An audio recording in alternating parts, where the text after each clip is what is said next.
stories you are about to see are real. The rewards up to $5 million are real. This is Crime Reports and Rewards with Griff Griffin and Dave Michaels, where you stay anonymous, the criminals don't. I'm Dave Michaels with this week's edition of Spot Crime, where we highlight crimes reported in the CSRA. We've had more shootings around the CSRA, 3 on Sunday alone. The first shooting on Sunday took place around 2 a.m. at Pure Platinum, a club off Gordon Highway. Deputies say several people started shooting randomly.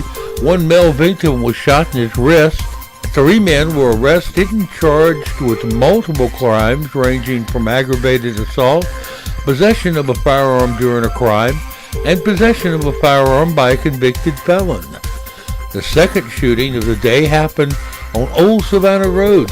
Deputies say they're looking for a man who robbed the victim at gunpoint and then shot him in the leg. The shooter is still on the loose, and all they know is he goes by the name Kirsty. The third shooting happened at Kenny's Master Cuts off Lumpkin Road. Deputies say around 1 p.m. 2 co-workers began arguing. One of the men pulled out a gun. Derek Johnson, 22, was shot in his left foot and was treated for his injuries on the scene.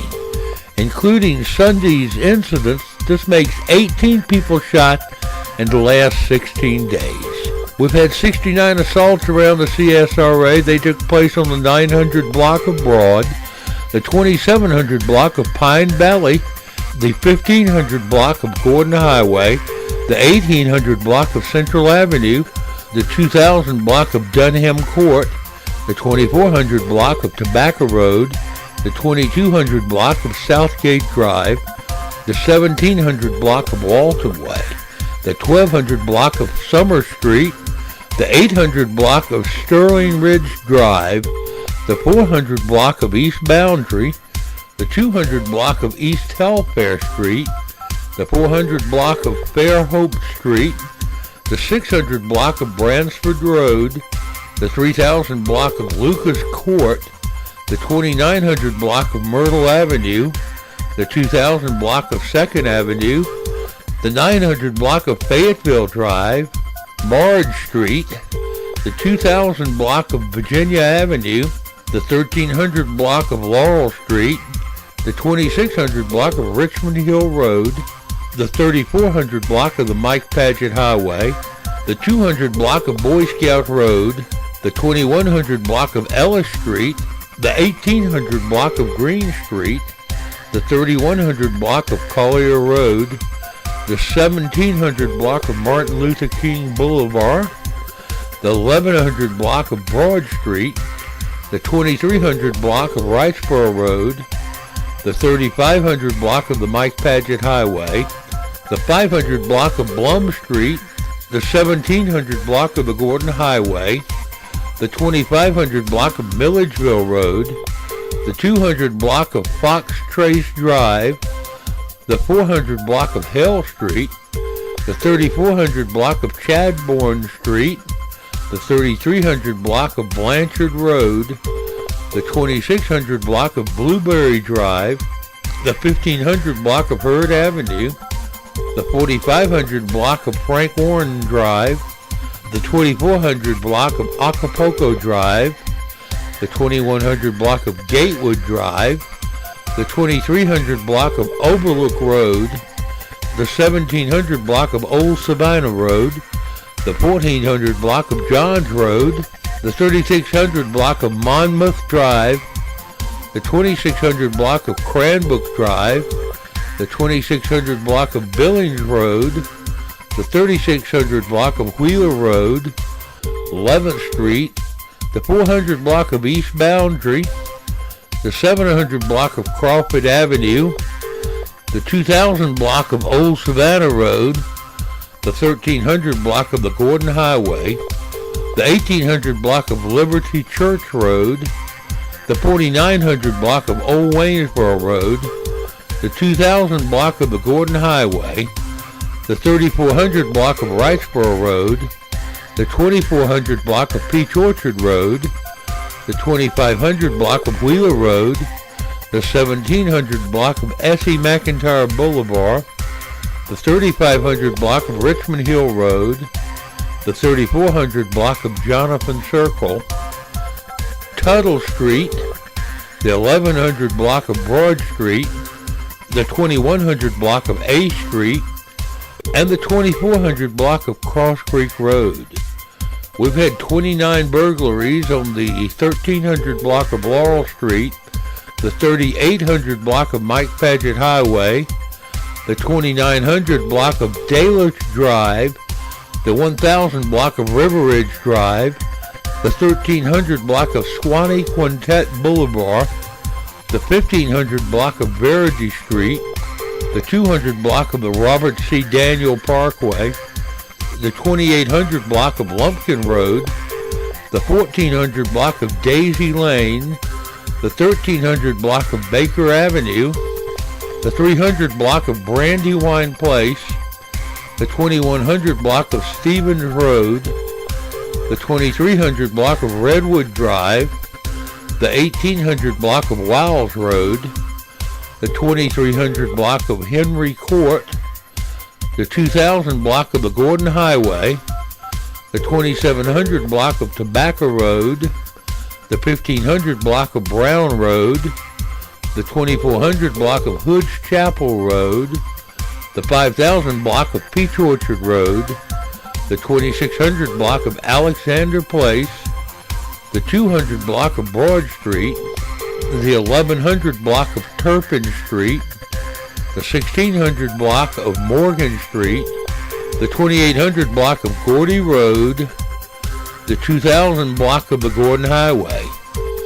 We've had 4 robberies around the CSRA on the 3200 block of Heritage Court, the 1400 block of Harper Street, the 3600 block of Deansbridge Road, the 2600 block of Belmington Drive. 2 cases of arson around the CSRA on the 600 block of 2nd Street and the 2200 block of Darlington Drive. 3 charged with reckless conduct on the 2200 block of Lumpkin Road, the 1600 block of Curran Way, and the 3500 block of Biltmore Place. 1 damage to property on the 3400 block of Essex Place, and we've had 2 drug arrests, 1 on the 200 block of East Telfair Street and 1 on the 600 block of West Frontage Road. If you know anything about these crimes or any other crimes, please text your tips to 803-441-8744, where you'll always remain anonymous and you tell us where to stack your cash reward. On Tuesday, July 9th at 1300 hours, deputies responded to 1812 Sherrill Drive in regards to a home invasion. Upon arrival, it was learned that 3 unidentified black males entered the residence by forcing their way into the front door. You'll remember Crime Stoppers showed you a very simple tip on how to take a threshold and screw it into the faceplate so that whenever your door bolts into the side of your door, it's very hard to kick in your door or force open your door, just like this home invasion happened. Once inside, 2 of the 3 suspects ransacked the residence, while the 3rd suspect held the residence at gunpoint. The suspects were last seen fleeing the scene, traveling in a golden-colored Dodge Stratus with tinted windows and numerous items from the residence. The suspects are described as 1 black male who is 5'8", about 150 pounds, had a white t-shirt and khaki shorts with a white t-shirt wrapped over his face, brandishing an automatic handgun. The 2nd suspect was a black male with a large frame, wearing black shorts with a khaki buttoned-up shirt and a white shirt wrapped around his face, brandishing an automatic handgun. The 3rd suspect was a black male who was about 5'9" and 160 pounds, wearing a type of polo shirt, turquoise in color, with white stripes, blue jean shorts, and blue and white tennis shoes, and a white shirt wrapped around his face, brandishing an automatic handgun. There were no reports of injuries, although the family was traumatized and their peace has been stolen. Sheriff's investigators are currently investigating this incident. Further details involving this investigation may be seen by going to Facebook and searching for AugustaCrimeStoppers.org or Crime Reports and Rewards. If you think you know how police may find these home invaders, please call Sergeant Shane McDaniel at 706-821-1003. If you want cash, text or email your tip to tips@AugustaCrimeStoppers.org or text or call to 803-441-UP-HIGH, where you'll always remain anonymous. The rewards are up high, and you tell Crime Stoppers where to stack your cash. Now for an update on this home invasion. Augusta Crime Stoppers sent an eyewitness to the Richmond County Sheriff's Office to draw the faces of the 3 youths who home invaded this grandmother and her grandchildren. We have not heard back from the police or the eyewitness yet. Due to Augusta's rapidly growing home invasion and burglary trend, Augusta Crime Stoppers is offering for a limited time to any home invasion victim a free metal anti-home invasion strike plate. Laura Warren of News 12 wants to interview you while we install it. If you have been the victim of a home invasion, metal is installed where your door latches into the strike plate so your door bolt goes into the metal instead of wood. A normal door jamb is thin, soft wood that will not stand up to someone kicking it, so most homes in the area have less than 2 seconds to defend against anyone kicking their door. A metal strike plate allows you precious time to make your escape and call the cops while the home invaders stay busy trying to kick in your door. Augusta Crime Stoppers spoke with the grandmother of the 3 grandchildren after they were forced to lay on the floor while her house was robbed. She tells Crime Stoppers she's trying to flee the county and has not slept in that house since the home invasion. Let's face it, folks, crime can strike at any time, and we have to do all we can to make ourselves and our homes a safer place. Quit just talking about it and just go ahead and do it.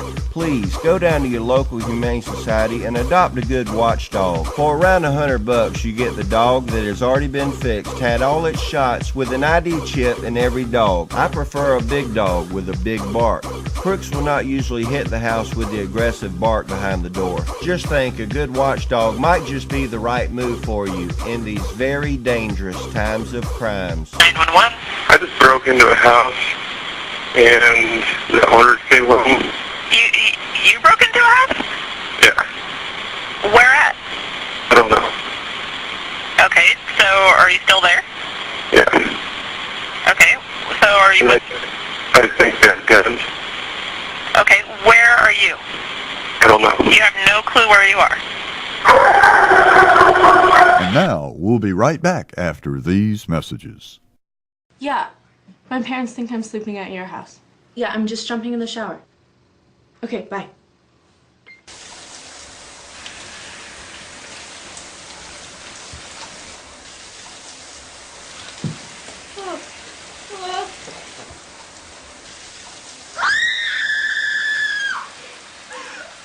Don't do it.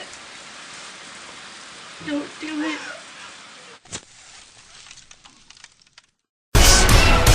There's a new crime-fighting tool out that helps you recover things if they were ever stolen from you. It can even store pictures of your valuables such as art, music instruments, or anything else you can take a picture of. Or, if you've already had something stolen, you can go there to look for it now.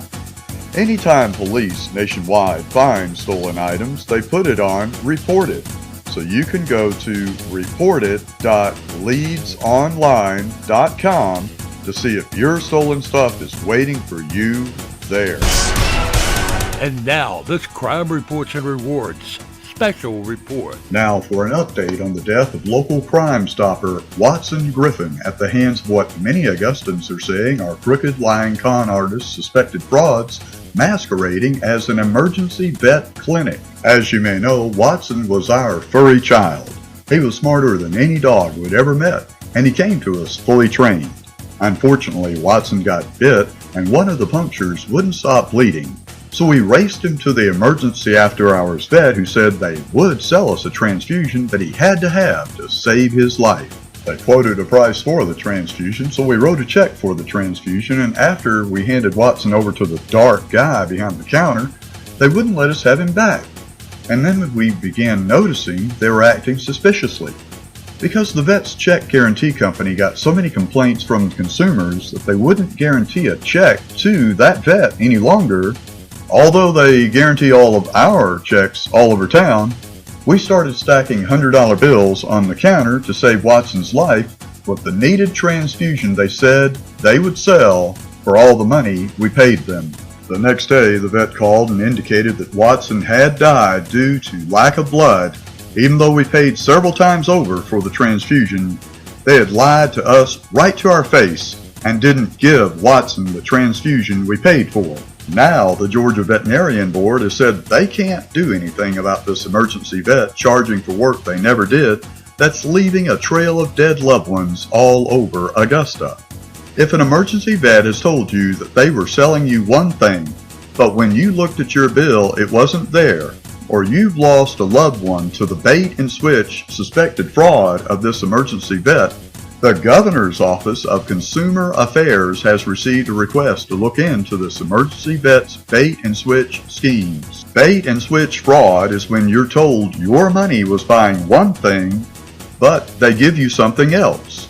To try to get around loopholes and fraud laws, they give you other things you didn't ask for to get away with stealing your money for the one thing they said they were selling you, but you never got. In this case, it cost Augusta the life of Watson the Crime Stopper dog, who can never be replaced, but will live on in the hearts of those who met him even once and found themselves looking into the eyes of a smart, furry child. The lawyer for the so-called emergency vet says they can lie to you about what they're selling you, and unless you're a vet, there is nothing you can do about it. We think there is something you can do about bait and switch fraud. When someone says you're buying one thing but gives you a completely different thing, that is bait and switch fraud.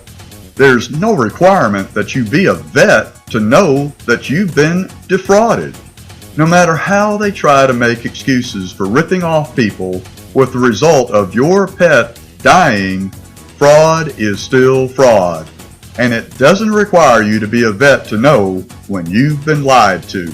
This emergency vet is accused of allowing pets all over our city to die while they grub for filthy lucre and refuse to stop lying to the public, thus letting our pets die. If they told you the truth and sent you to the other saned emergency vet, your pet would have gotten the transfusion that you bought and your furry child would have lived. The Governor's Office of Consumer Protection wants to stop these suspected frauds, but they have to hear from you. So write this number we're about to give you down. There is so much fraud going on you may have to try a few times, but it will be worth it to know you did something to save the life of someone else's furry child by calling 1-800-869-1123. That's the Governor's Office of Consumer Protection at 1-800-869-1123. The furry child you save may be your own. Now for another update. The wrongful death of Watson the Crime Stopper dog came before a local judge who decided in favor of Watson the Crime Stopper dog's family. Even though the State Veterinarian Board would not investigate the veterinarian that charged us for a blood transfusion, but then didn't give it, a local judge decided that was wrong. If you think you've been wronged or defrauded locally, send us an email to tips@AugustaCrimeStoppers.org or private mail it to us on our Facebook page, AugustaCrimeStoppers.org. And now, this Crime Reports and Rewards special report. Recent shooting sign of growing gang violence in Richmond County, police tell the Augusta Chronicle's Bianca Kane. Authorities say they fear that the recent slaying of a teen points to growing gang violence in Augusta. Gang graffiti was spray painted at the intersection of Loftwood Drive and Brookshire Road. Investigators estimate that Richmond County has several gangs. Dijon Cortez Abbott, 17, was charged with murder, aggravated assault, and a weapons violation in a fatal shooting in July on East Kensington Drive. 19-year-old Marquez Eubanks died after being shot at that house party on East Kensington Drive on July 18th, and 2 others were wounded. The man police arrested in that homicide, Dijon Cortez Abbott, is a member of the South Augusta Gang 23rd, which is warring with another gang called 600 or 600. Lieutenant Jason Vinson, who worked with the FBI's gang unit before coming to the Richmond County Sheriff's Office, said shootings related to gang activity have become more frequent and are escalating more quickly from physical fights to gunfire. Vinson said he's seen gang members getting more brazen about their allegiance recently. Instead of hiding the gang colors, they're flaunting them and getting t-shirts and hats made to show that they are gang members. The number of gangs in Richmond County is not clear, investigator Ashley Fletcher told the Augusta Chronicle. Every little or big neighborhood seems to have one, she said.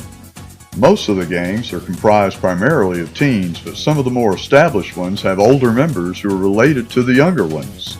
Barton Village's OWTT, or the O-Dubs, have been around since the 1990s and is one of the largest. The parents of the grown people I was investigating would claim to be members, Vincent said, of the group that is estimated to have more than 100 gangbangers. 2 of last year's homicides were determined to be the result of gang activity.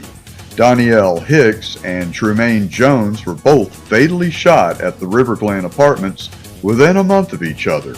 Police said the second death was retaliation for the first. Some of the gangs are considered smaller chapters of larger national gangs such as the Bloods, Crips, and Folk Nation. Devon Harris, who meets and speaks with gang members across the Aiken and Augusta area, says sometimes the only thing standing in the way of someone leaving a gang is finding steady employment. But dealing drugs or stealing items to resell are sometimes easier for a recovering gang member than moving on. Up to 75% of crime in any city is gang-related, Harrison estimated. They have to survive. Richmond County Sheriff Roundtree said he's working to create a gang task force that can prevent criminal activity. One of my main goals is to prevent young men from entering into crime or winding up in prison or dying in the streets, Roundtree said in an email. We understand that youth violence is a major problem in our area, and for years we have seen a steady increase in gang-related incidents. Our goal is not just to stop the cycle, but to break it. If you know of a gang crime, please call 1-800-222-TIPS or email your tip to tips@AugustaCrimeStoppers.org or text your tip to 803-441-UP-HIGH. Where you can always remain anonymous, the rewards are up high, and you tell Crime Stoppers how you want to be paid. The Columbia County Sheriff's Office needs your help finding these guys. They purchased a bunch of eggs at the Kroger store on Columbia Road in Martinez. Guess what they did with them? Well, they didn't eat them. Authorities say they were seen egging vehicles as they left the Kroger parking lot. Plus, several other vehicles were egged on Rhett Drive in Evans. The vehicle they were driving was a white Nissan Altima. If you know who they are, please call Captain Steve Morris with the Columbia County Sheriff's Office at 706-541-2800 or call 1-800-222-TIPS or email your tip to tips@AugustaCrimeStoppers.org where you can remain anonymous and get a cash reward. The jail report is asking, who is this? These black males are accused of credit card fraud, which occurred July the 1st at the Family Dollar on Sandbar Ferry Road in Augusta. Recognize either one? Then please call investigator Terry Gore at 706-821-1020 or call 1-800-222-TIPS or email your tip to tips@AugustaCrimeStoppers.org, where you can remain anonymous and get a cash reward. Hi, Crime Report fans. If you'd like to see the recent WJBF Channel 6 News interviews of me and Richmond County Sheriff's Office Lieutenant Calvin Chu, go to Jillian Benefield's segment on Augusta Crime Stoppers Facebook page and click on Who is Augusta Crime Stoppers? There, like us on Facebook so you can keep up with which fleeing and evading felon is coming through a window near you in real time. Then stay tuned to Augusta Crime Stoppers on Facebook as Guardian Watch gives free services and trial runs on your smartphone to track bad guys or other dangers as you go about your normal day. Augusta Crime Stoppers is considering running our anonymous tip lines through the Guardian Watch system so you can track the bad guys instead of the bad guys tracking you. So go to the Augusta Crime Stoppers Facebook page to sign up for free and let us know what you think. Recently, I was at my job. I had just dropped off my 2 sons, drove half an hour to my office. And when I got there, my coworkers were kind of frantic and talking about an armed robber who was pretty much running loose at that moment. It took me 20 minutes to get on the phone. I finally got an administrator who told me that the children were safe. But you have no idea what kind of stress I went through during that process. Guardian Watch allows me to access this information on my smartphone or on my computer, whether I'm at home or at work. What we're looking for Guardian Watch to become is a trusted resource. Guardian Watch empowers citizens, gives them the ability to make reports without having to engage in whatever's going on. This not only protects their safety, but it still provides the information that public safety needs.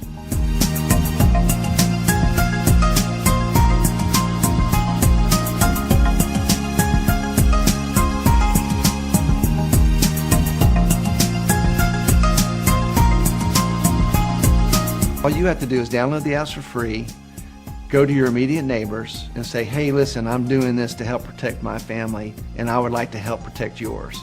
Will you join me? What we need to do in this country now is not just network with people all over the world, but we need to get back into our own communities and build networks around ourselves, not to become vigilantes, but to help support our public safety. I've been talking about Guardian Watch to anybody who will listen. I've told the PTA, I've told my neighbors, because if we all kind of connect to each other, then we can have a much safer place to live. Remember, neighbors, Guardian Watch and AugustaCrimeStoppers.org can warn you of bad guys coming, then pay you a reward for leading authorities to them. 2 birds, 1 stone. You've been watching Crime Reports and Rewards with Griff Griffin and Dave Michaels, where you stay anonymous, the criminals don't. Crime Reports and Rewards is brought to you by WBEK Channel 16 and AugustaCrimeStoppers.org. Crime Reports and Rewards is a production of Michaels Media.